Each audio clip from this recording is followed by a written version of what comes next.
CATharsis Pandemic Theatre is possible through the generous support of our audience and patrons. You can support us by subscribing to this channel or going directly to cattheatre.com and hitting the donate button. Thank you.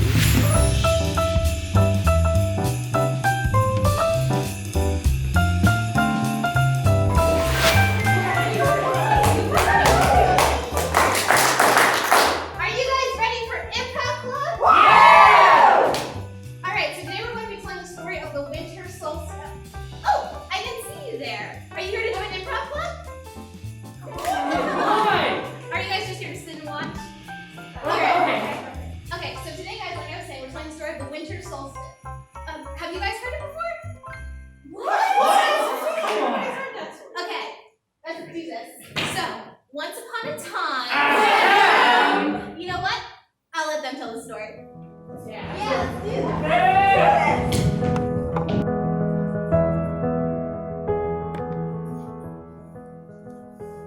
Winter Solstice, the Yuletide Fairies. A group of little fairies huddled in their home deep under the roots of a giant oak tree. They were safe and snug in their tiny underground cave lined with dandelion fluff, bird feathers, and dried moss. Now outside, the wind blew cold, and the snow fell softly down to cover the ground. One of the fairies, named Rose, spoke up and said, "I saw the Sun King today," as she pulled her mossy cloak tight about her. He looked so old and tired as he walked off through the forest. "What's wrong with him?" Daffodil answered. "The great oak said he's dying." "Dying? Oh, what will we do now?" Little Meadowgrass started to cry. "If the Sun King dies, our little plant friends will not grow, and the birds will not come and sing again, and everything will be winter forever." Suddenly, there was a tiny knock on the tiny door. "Open up, fairies," called out a loud voice. "Why are you hiding instead of joining us in our solstice celebration?" Rose opened the door, and a little gnome named Bobby Nobby pushed inside, shaking the glistening snowflakes off of his brown coat and hat. "We are too sad to celebrate," Daffodil said as she wiped her eyes. "The Sun King is dying. Haven't you heard?" "He is dead, you silly fairies." Bobby Nobby's brown dark eyes sparkled with laughter. "Now hurry, hurry, or we'll be late for the celebration." "How can you be happy and laughing?" Elder Blossom stood up and stamped her little foot and frowned at the gnome. "You silly little child fairies." Bobby Nobby grabbed Dandelion by the hand and pulled her to her feet. "There is a secret to the winter solstice. Don't you want to know what it is?" The fairies looked surprised. "Secret?" they all said. "What secret? We're only new fairies, you silly gnome. We've never been to a solstice celebration before." "Well, come and see, come and see. Get your capes and come with me." Bobby Nobby danced and jigged around the room. "Hurry, hurry, don't be slow. To the sacred oak grove through the snow we go." "What did that gnome mean?" Rose asked, as she gathered up her cloak of dried rose petals, held together with cobwebs and lined with goose down. "I don't know, but the lady lives at the sacred grove." Meadowgrass pulled on her hat. "Perhaps if we go see the goddess, she can explain what Bobby Nobby was talking about." The fairies left their snug little home and trudged off through the snow toward the sacred oak grove. Now, the forest was dark, with only the light of the moon shining down through the thick fir branches and bare limbs of maple and hawthorn. And as they waded through the wet snow and shivered in the cold wind, they met a fox. "Where are you going, fairies?" the fox asked. "To the sacred grove," they answered, as they were cold and shivering. "Well, climb on my back, and I will take you there swiftly." The fox knelt down so the fairies could climb up, and then they raced off through the darkness.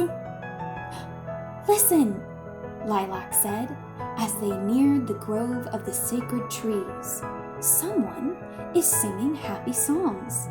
A lot of someones! The beautiful music carried over the cold, still moonlight air. It was the most beautiful music the fairies had ever heard.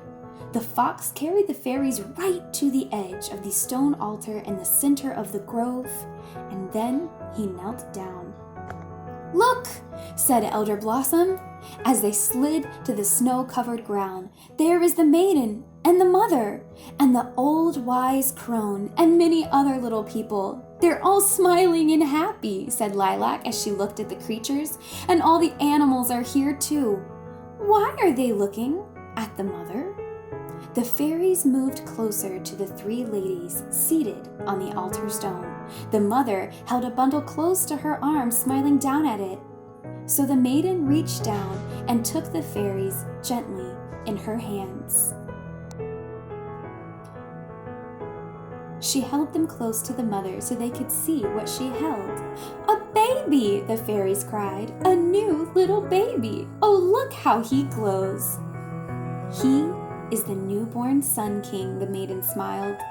"But Bobby Nobby and the old oak tree said the Sun King was dead," the fairies answered. "How can this little baby be the Sun King?" That is the great secret of the winter solstice. The old wise one touched the baby's cheek with her wrinkled hand. Every year, the Sun King must come to the sacred grove during the darkest days of winter, where he dies. I take his spirit to the mother, who gives him new life again. This is the way for all creatures, not just the Sun King. "You mean everything lives and dies and lives again?" The fairies looked down in wonder at the baby Sun King, nestled in the arms of the mother. "Yes, little ones," answered the old wise crone. "There is never an end to life. This is the great mystical secret of the winter solstice." The fairies laughed because they were so happy. "I think the little king should have gifts," said Rose. "I will show him where the wild roses bloom in the early summer. And I will teach him to call the birds and listen to the songs of the wind," exclaimed Dandelion. "When he is older and stronger," said the mother, "then the flowers will bloom at his touch. The birds will return to sing their songs, and the air will be warm from his breath, and winter will be gone for a time. The Sun King will run and play with you in the forest." The little fairies sang to the baby Sun King songs of the coming spring, the sweet-smelling flowers, the bumbling bees, and all the secrets of the forest. And all the creatures within the sacred grove sang with them. Then the fox took them back to their snug home under the roots of the giant oak tree, where they dreamed wonderful dreams, waiting for warmth of spring and the fun they would have with the little Sun King. I hope you all enjoyed this performance of the Winter Solstice. Happy holidays!